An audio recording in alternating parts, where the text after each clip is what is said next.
Hello everyone, we meet again with me, Lenny Marlena. In this occasion, I'm going to talk about tourism.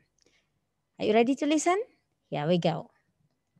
Tourism is becoming so widespread that the number of tourists visiting old sites causes problems such as overcrowding, leading to the site being damaged, and the quality of the experience of the visit being reduced due to the large crowds. And I will tell you to what extent I agree that this is a problem and what can governments do to solve the problem.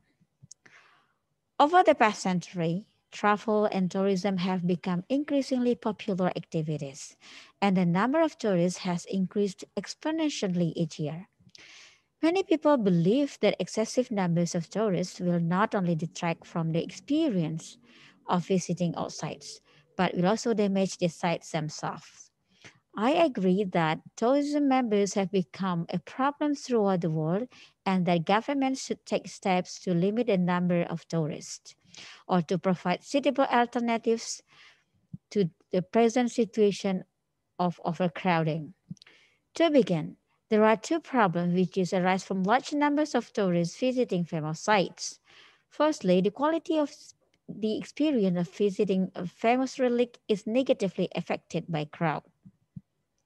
For example, the Mona Lisa is a famous painting in the Louvre in Paris.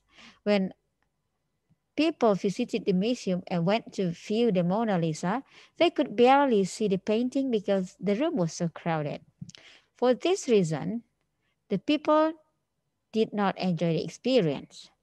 Secondly, the painting had been covered in glass because the moisture generated by millions of visitors was damaging the painting. Therefore, visitors cannot clearly see the details of the painting because it must be protected by a thick plate of glass.